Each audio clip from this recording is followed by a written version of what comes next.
नमस्कार शेतकरी मित्रांनो, राज्यातील शेतकरी कर्जमाफी निर्णयासंदर्भातील शासनाच्या माध्यमातून बहुतांश बदल ते करण्यात आले. हालाकी गेल्या काही दिवसापूर्वीच अर्थात मागील 15 ते 20 दिवसापूर्वी एका समितीच्या माध्यमातून डेटावर सादर करण्यात आला होता. त्याच्या माध्यमातून कोणते शेतकरी पात्र कोणते शेतकरी अपात्र करायचे यांना कशा पद्धतीने लाभ द्यायचे हे शाश्वत निर्णयाच्या माध्यमातून घोषणाबाजी सहकार्य केल्याने जारी केले होते. परंतु आता लेटेस्टमध्येच एक कर्जमाफी संदर्भातले एक महत्त्वपूर्ण अपडेट समोर आले. त्याच्या माध्यमातून सांगण्यात येऊ लागले की कर्जमाफी निर्णयामध्ये बहुतांश बदल इथे झालाय.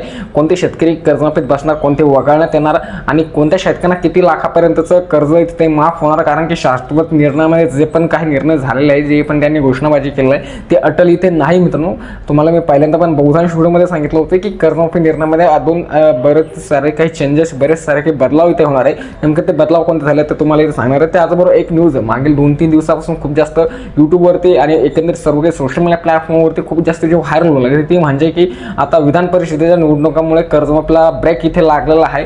आणि याच्यावरती बऱ्याच काही शेतकरी नेत्यांनी किंवा शेतकऱ्यांसाठी जेवढे पण काही सोशल मीडियावरती इन्फ्लुएन्सर करत असतात, जसे एक एक्झाम्पल घ्यायचं मला सपोज तर ज्ञानेश्वर खरात यांना सुद्धा याच्यावरती प्रतिक्रिया दिलेली आहे, जे कर्जमाफी विषयावरती काम सुरू आहे ते बोलत असतात. तर एकंदरीत सर्व काही माहिती अगदी या 2 मिनिटाच्या व्हिडिओमध्ये सर्व काही तुमच्या सोबत मी ते शेअर करणार आहे. कर्जमाफी निर्णयाला ब्रेक लागलाय का किंवा नेमकं बदल कोणते कोणते झाले संपूर्ण. सर्वप्रथम तर मित्रांनो, आपण विधान परिषद निवडणुकांचं टाइम टेबल थोडक्यात वेळापत्रक इथे जाणून घ्या. त्याच्यानंतर आपण याच्या संदर्भातली बोलणार आहोत की नेमकं याला ब्रेक कशा पद्धतीने लागला आणि त्याचबरोबर पुढील कर्जमाफी निर्णयासंदर्भातील शासनाच्या माध्यमातून कोणते बदलाव करण्यात आले, विशेष बदलाव कोणते करण्यात आले तर तुमच्यासोबत शेअर करतो. तब्बल 17 जागांसाठी ही विधान परिषदेची निवडणूक आहे मित्रांनो. याच्यामध्ये 22 जून रोजी याची मतमोजणी होणार आहे आणि जे की 18 जून रोजी याचं मतदान होणार आहे. एकंदरीत विचार केला असता तर 1 जूनला जे की अर्ज भरण्याची शेवटची तारीख ही 1 जून आहे. त्याचबरोबर उमेदवार अर्जाची छाननी करण्याची तारीख ही 2 जून आहे आणि अर्ज माघारीची मुदत जी की 4 जून आहे मित्रांनो.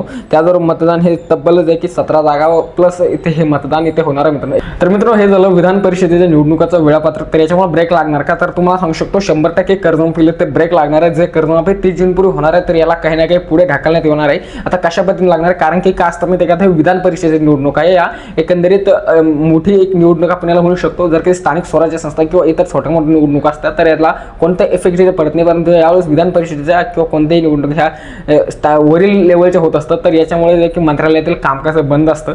तर नक्कीच मी तुम्ही याच्यावरती जास्त काही फरक इथे पडणार नाही. परंतु थोडक्यात काय कर्जमाफीचा निर्णयाला पुढे ढकलण्यात येते. आता कर्जमाफी निर्णयात कोणते बदल झाले ते थोडक्यात तुम्हाला सांगू शकतो मित्रांनो. तर याच्यामध्ये कर्जमाफी निर्णयामध्ये असे बदल झाले, जर कधी तुम्ही अल्पभूधारक असाल तर तुम्हाला खूप कमी चान्सेस आहे की या कर्जमाफीमध्ये तुम्ही पात्र बसाल किंवा तुम्हाला कर्जमाफीचा लाभ इथे मिळणार आहे. आणि त्याचबरोबर जर की शासन आता याच्यावरती जास्तीत जास्त काम इथे करू लागले की रेग्युलर शेतकऱ्यांना कोणताही अन्याय न होत देता कामा नये. यांना 50,000च्या ऐवजी 1 लाख रुपयाचं कसं अनुदान देण्यात येईल याच्यावरची शासनाची सध्याची भर चालू आहे. आणि या संदर्भातील मुख्यमंत्र्यांनी त्याचबरोबर की इतरही बऱ्याच काही मंत्रिमंडळातील सदस्यांनी अधिकृतपणे माहिती दिली की जे एवढं पण रेग्युलर शेतकरी कर्ज भरतात असले एक महत्त्वपूर्ण अपडेट आम्ही येत्या काळातील लवकरच जारी करणार आहे. तर रेग्युलर शेतकऱ्यांसाठी एकंदरीत काही ना काही गुड न्यूज, आनंदाची बातमी ते ठरू शकते. बाकी जे काही बदलाव तर दुसरे काही जास्तीचे मोठे चेंजेस नाही, छोटे मोठे चेंजेस असणार आहे. परंतु जे काही मागे बाकीचे सर्व काही जे थकीत शेतकरी ते 2 लाख रुपयापर्यंत थकीत आहे त्या शेतकऱ्यांना इथे नक्कीच इथे कर्जमाफी भेटणार आहे मित्रांनो. तर अशी की माहिती सध्याच्या राज्य शासनाच्या माध्यमातून अधिकृतपणे देण्यात येऊ लागलेली आहे मित्रांनो. आता मित्रांनो, कर्जमाफीचा फायनल निर्णय, फायनल सर्व काही घोषणाबाजी अर्थात जेवढं पण काही शासन निर्णय जे निर्गमित असतो ते कधी होणार आहे, कधी होऊ शकते याच्या संदर्भात जर काही माहिती जाणून घ्यायची म्हटलं तर साहजिकच 22 जूनला जे की विधान परिषद निवडणुकांच्या इलेक्शनचा सर्व काही मतमोजणी होणार आहे. त्याच्यानंतर पुढे ते सर्व काही डिक्लेरेशन त्यांचं चालणार आहे.